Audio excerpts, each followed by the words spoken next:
امی نے کہا کہ وہاں سے رکشہ روکا، ہم لوگ گھر پہنچے. مجھے تو اتنا شدید بخار، سمجھ میں نہیں آ رہا تھا ایک دم اتنا بخار کیسے ہو گیا. میں نے امی سے کہا امی مجھے میرا اس عورت نے دوپٹہ پکڑا تھا اور وہ کہہ رہی تھی مت جاؤ. امی کہتی یہ بار بار ایک ہی بات کر رہی ہے کہ دوپٹہ کسی نے پکڑا ہے، کوئی عورت نظر آئی ہے، پتہ نہیں کیا معاملہ ہے یہ. اس رات بھی جیسی آدھی رات کا ٹائم ہوا میں بہت زیادہ ڈری. مجھے بار بار ایسا لگ رہا تھا کہ جس طرح سے میرے کانوں کے پاس آ کر وہ عورت بول رہی ہے، اس کی آوازیں مجھے آوازیں سنائی دے رہی تھی، وہ کچھ بول رہی تھی، کچھ کہہ رہی تھی. ایک دم سے میری آنکھ کھلی تو مجھے کالے رنگ کا ایک سایہ نظر آیا اور ایسے لگ رہا تھا کہ جیسے وہ باہر نکل کر جا رہی ہے. میں پھر چیخیں مارنے لگ گئی. پھر امی جا کے میرے پاس آ کر لیٹی، پھر کہیں آنکھ لگ گئی. پھر جب میں بھی سو گئی، پھر مجھے ایسا لگا کہ جیسے مجھے کوئی جگا رہا ہے. واضح طور پر میرے کندھے کو کسی نے ہلایا ہے اور جیسے مجھے کوئی بار بار میرے کندھوں کو ہلا کر مجھے جگانے کی کوشش کر رہا ہے. میری آنکھ کھلی تو میں کیا دیکھتی ہوں، کمرے میں جھانک کر وہی عورت دیکھ رہی تھی. اتنی خوفناک عورت تھی، اتنا بھیانک چہرہ میں نے اپنی زندگی میں نہیں دیکھا. اس کی آنکھیں ایسی تھی جیسے ان میں انگارے جل رہے ہیں. بہت بلیک چہرہ تھا، کالے رنگ کے لباس میں وہ تھی. وہ جھانک کر مجھے دیکھ رہی تھی، وہی بھیانک چہرہ جو میں نے قبرستان میں دیکھا تھا. میں چیخیں مارنے لگی، وہ عورت مجھے نظر آ رہی ہے. پوری رات یہ کام چلتا رہا. اگلے دن مجھے بخار، میری بری حالت. ابو بھی پریشان کہ اس کو کیا ہو گیا ہے، تم لوگ کیوں گئے تھے قبرستان. امی کو مجبوراً بتانا پڑا. امی نے کہا کہ یہ مجھے بار بار تنگ کر رہی تھی اور جیسے اس کی پھپھو آئی ہوئی تھی تو میں چلی گئی ساتھ. مجھے کیا پتا تھا یہ سب ہو جائے گا. شام تک ابو بیچارے بھاگ دوڑ کرتے رہے. ان کو کوئی صاحب علم، کوئی مولوی صاحب کا ایسا پتہ نہیں لگ رہا تھا جو دم کر سکے. پھر تقریباً مغرب کے ٹائم ہی ابو کو فون آیا. ابو کے کزن تھے انکل، انہوں نے بتایا کہ ایک بزرگ ہیں تو میں ان کو لے کر آ رہا ہوں. ابو نے ان کو بھی بتایا کہ شائستہ کی طبیعت بہت خراب ہے، جیسے اس کو بار بار کوئی چیز ڈرا رہی ہے.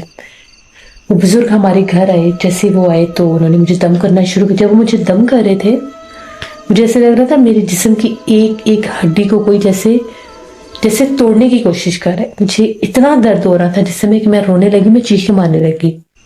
اور جب مجھے اباسی آتی تھی، جمائی آتی تھی اور میرا جبڑا اتنا میرا منہ کھل رہا تھا کہ جیسے یہ پھٹ جائے گا. امی کہتی ہیں ہم لوگ ڈر گئے تھے جب تم نے 2-3 دفعہ جمائی لی کہ اس کے منہ کہیں اس کا منہ نہ پھٹ جائے، اس کو کیا ہو گیا. اتنا لمبا منہ میرا ہو گیا تھا. انہوں نے کہا کہ اس کے اوپر بڑی سخت مخلوق کا بسیرا ہوا ہے، اس کے پیچھے تک آئی ہے. اس وقت وہ اس کے پیچھے لگی تھی جب یہ وہاں سے گزری. اس لڑکی نے پرفیوم لگایا ہوا تھا. مجھے عادت تھی، میں بہت زیادہ پرفیوم لگاتی تھی. اور شام کے ٹائم ہم لوگ قبرستان میں گئے، پھر وہاں پر میری یہی حالت ہونی تھی. وہ بزرگ کہتے ہیں کہ وہ مخلوق وہاں سے گزر رہی تھی. آزاد ہوتی ہے مغرب کے بعد یہ چیزیں. گزرتے گزرتے اس نے اپنا ظاہر کر دیا. میں بھی اکیلی تھی اس ٹائم. میں امی کے پاس جا رہی تھی اس طرف جہاں پر وہ کھڑی تھی، تو وہ میرے پیچھے ہمارے گھر تک آ گئی. اس کا بسیرا میرے اوپر ہو گیا. پھر انہوں نے دم کیا. انہوں نے کہا کہ فلاں فلاں جگہ پر میں ہوتا ہوں. انہوں نے ابو کو شہر کی جگہ بتائی، دادا صاحب والی سائڈ پہ. تو آپ نے اس کو تقریباً جمعرات تک، جس دن وہ آئے تھے اس دن ہفتہ تھا، انہوں نے کہا تھا جمعرات والے دن تک اس کو دم کروانا ہے اور لازمی کروانا ہے، اور دم مغرب سے پہلے کروانا ہے. مغرب نہیں ہونی چاہیے دم کا، ورنہ ناغہ پڑ جائے گا اور وہ دن گزر جائے گا، کاؤنٹ نہیں ہوگا. پھر یہ لوگ مجھے دم کروانے لے کر جاتے تھے. دم کے باوجود بھی میں رات کو سو نہیں سکتی تھی. مجھے خوف آتا تھا. وہی خوف میرے اوپر بھی طاری ہو گیا. خواب میں وہ چیز مجھے بہت ڈرانے لگ گئی، جیسے خواب میں وہ میرے پیچھے لگی ہوئی ہے، بھاگ رہی ہے. کبھی میں قبرستان میں ہوتی ہوں، کبھی اپنے گھر کی چھت پہ ہوتی ہوں، کبھی گلی میں ہوتی ہوں. ایسے مجھے ڈراؤنے خواب آتے تھے. پھر 7 دن کا جب دم پورا ہوا تو انہوں نے کہا کہ انشاءاللہ وہ چیز اس کو تنگ نہیں کرے گی. پھر انہوں نے ایک حفاظت کا تعویذ دیا. وہ تعویذ میں نے گلے میں پہنا. بہت عرصہ وہ میرے گلے میں رہا. میں سکون سے رہی. میں سو بھی جاتی تھی، مجھے ڈر نہیں لگتا تھا. ورنہ مجھے جھٹکے لگتے تھے، ایسا لگتا تھا کوئی چیز مجھے اٹھا کر پٹکتی ہے. 5 سال کے بعد میری شادی ہو گئی. شادی کے بعد میں تعویذ سنبھال ہی نہیں سکی. میں نے بہت عرصہ پہنے بھی رکھا، لیکن پھر سب پوچھتے تھے سسرال میں کیوں پہنا ہوا ہے، کیوں پہنا ہوا ہے. بہت سے لوگوں کو بتاتی تھی کہ مجھے ڈر لگتا ہے. میں ڈر گئی تھی جب میں ان میرڈ تھی، لیکن وہ لوگ اس بات کو سمجھتے ہی نہیں تھے. پھر کبھی میں نے پہن لینا، کبھی میں نے اتار کے رکھ دینا. وہ غائب ہو گیا. جب وہ غائب ہوا تو پھر سے مجھے اس چیز نے تنگ کرنا شروع کر دیا. اور مجھے اتنا وہ تنگ کرتی تھی کہ مجھے آوازیں دیتی تھی. میں کچن میں کام کر رہی ہوتی تھی، وہ عورت کے روپ میں میرے پیچھے آ کر کھڑی ہو جاتی تھی. کئی بار تو ایک بھیانک چہرے والی عورت کو میں نے اپنے پاس سوئے ہوئے دیکھا جب میں اکیلی کمرے میں ہوتی تھی. میں چیخیں مارتی تھی. پھر میرے سسرال والوں کو بھی یقین ہوا کہ اس کے اوپر تو واضح کسی چیز کا بصیرہ تھا، یہ ڈری ہوئی تھی یا جو بھی تھا. پھر ان لوگوں نے، میرے شوہر نے بہت کوشش کی ان بزرگ کو ڈھونڈنے کی.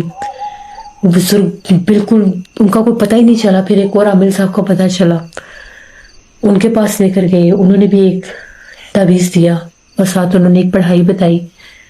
بڑا عرصہ میں نے وہ پڑھائی بھی کی. پڑھائی کرتی تھی تو سکون سے سو جاتی تھی. جس دن پڑھائی بھول جاتی تھی اس دن رات بھر ڈرتی تھی. لیکن یہ ہے کہ تعویذ کے بعد وہ میرے قریب نہیں آتی تھی. پہلے تو میرے پاس کھڑی ہو جاتی تھی، عورت کے روپ میں ایک عورت میرے پاس کھڑی ہو جاتی تھی. اور اگر میں کمرے میں اکیلی سوئی ہوں تو میرے پاس وہ خوفناک چہرے والی عورت بن کے سو جاتی تھی. بلاتی تھی مجھے، میرا نام لیتی تھی. جب وہ تعویذ گما تو مجھے وہ سیڑھیوں میں بلاتی تھی، ایک عورت آوازیں دیتی تھی.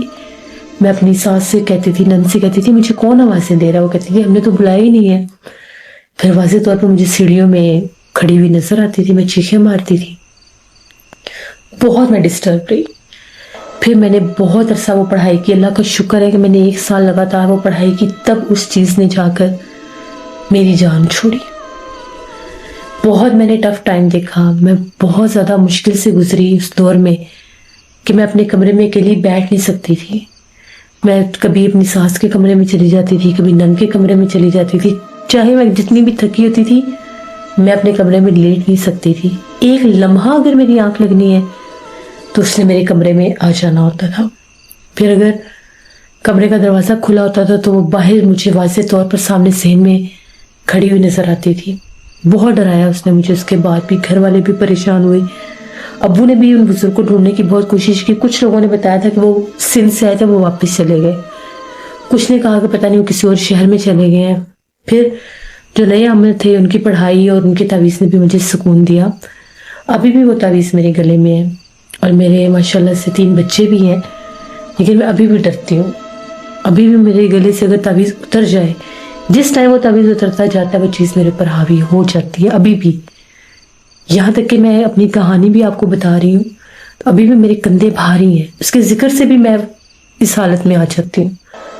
تو یہ میری کہانی تھی اور آپ کے سننے والوں کو یہی کہوں گی کہ کبھی بھی قبرستانوں میں پرفیوم وغیرہ لگا کر نہ جائیں، کیونکہ یہ مخلوقات آزاد ہوتی ہیں، کسی بھی روپ میں آپ پر اپنا آپ ظاہر کر سکتی ہیں اور آپ پر بسیرا کر سکتی ہیں.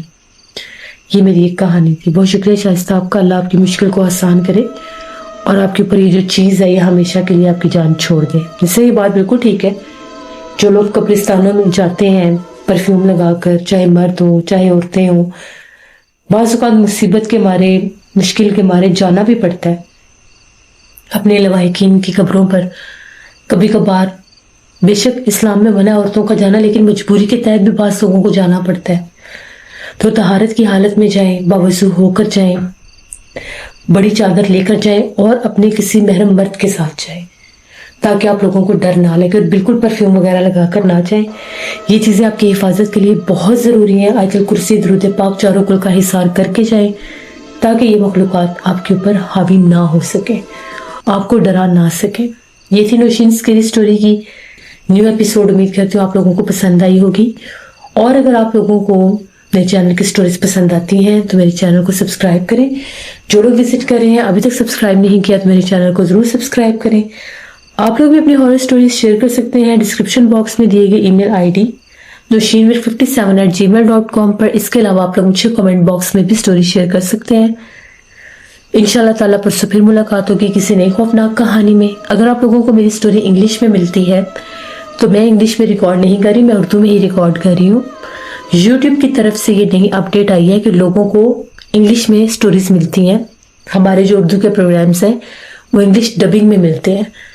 تو ان کو ہٹانے کے لیے آپ نے سٹوری کے اوپر 3 ڈاٹ کی سیٹنگ ہوتی ہے، اس کو کلک کریں گے، اس میں ہندی آٹو آ رہا ہوگا، اس کو پریس کریں گے تو سٹوری اردو میں ہو جائے گی.